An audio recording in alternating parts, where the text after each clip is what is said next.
name's Catherine from Catherine Crochets, and in this tutorial I'm going to show you how to work a brioche style crochet technique.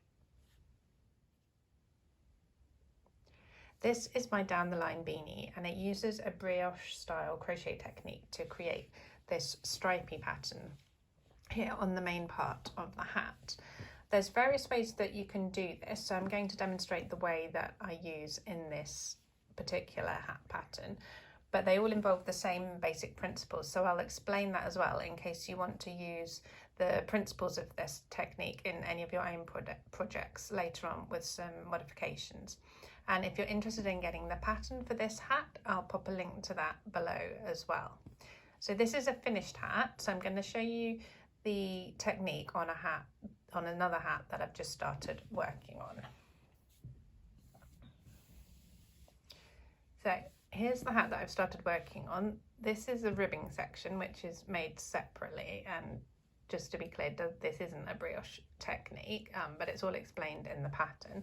And then from this bit onwards, you work in rounds around the top of the ribbing to create these stripes using this brioche technique. There's a few setup rounds initially to get going with the technique, and these are all explained in the pattern, but what I'm going to show you now is once you've done those setup rounds, basically how you do the brioche technique. So in this technique, as you can see, I'm using two different coloured yarns, and each round is made with a single colour yarn. So for the round that I'm currently working on, I'm doing it with the blue yarn. So to do the brioche technique, you simply alternate. I'm going to be using US crochet terms in this tutorial. So you alternate a single crochet stitch in the back loop of the top of the stripe in the other colour, and then you do a front post double crochet stitch around the same stitch from the row before, and then you skip the stitch behind this stitch here that I'm just poking the hook through.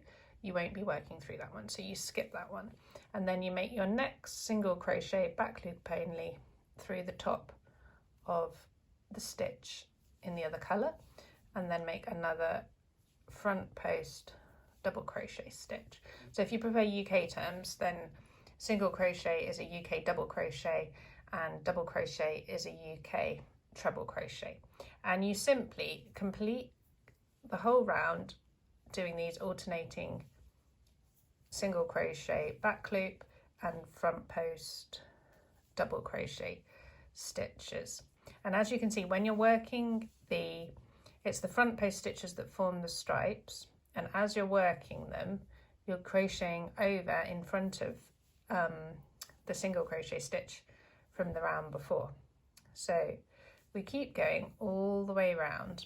So I'll finish off this round and then come back to you again to show you what to do when you get to the end of a round and switching over to the next colour. Right, so I've completed my round with the blue yarn, and the final stitch of the round was a single crochet back loop only in the top of this brown stripe.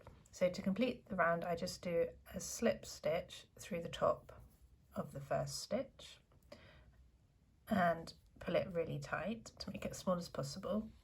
Then I move the yarn I was using with over to one side and pick up the second colour and do a chain with the second colour. So just wrap it around my hook and pull it through the loop on my hook. Then pull that loop nice and tight as well. And then I'm ready to make the next round with the other colour. So because the previous round started with a front post double crochet, this time I start with a single crochet back loop stitch in the back of that stitch, and then make a front post double crochet around the stripe of the brown stripe, around that stitch from 2 rounds before, and then just continue alternating these stitches all the way around, just like I did with the previous colour. And as you can see, as you keep doing this, you build up this lovely textured stripy pattern, which is reminiscent of brioche style knitting. It's got quite a bit of stretch to it, which is nice in a hat. I mentioned before that there's some variations on how you can do this. Because this is a hat and this is a 4-ply yarn, I'm using, for the skip stitches that are crocheted in front of, I'm using the single crochet back loop only stitch. But if you wanted a slightly thinner fabric, for example, then you could, instead of doing a single crochet back loop only, you could, I'll do one now just to show you, you could just simply do a chain and then do the next front post double crochet stitch and do a chain and the next front post double crochet stitch, and then that would end up with a slightly thinner fabric. And then when you came to do the next round, you'd simply do your front post stitch through this stitch in front of the chain here, and the same here. So it would use slightly less yarn and it would be slightly thinner. But as I say, for this particular pattern, because it's a hat and a 4-ply yarn, I wanted it to be nice and cozy, so I decided to go for a single crochet back loop only instead of a chain. But you could experiment with both of them and see which one you prefer and like the thickness and feel of best for the particular project that you're making. And that's about all there is to it, really.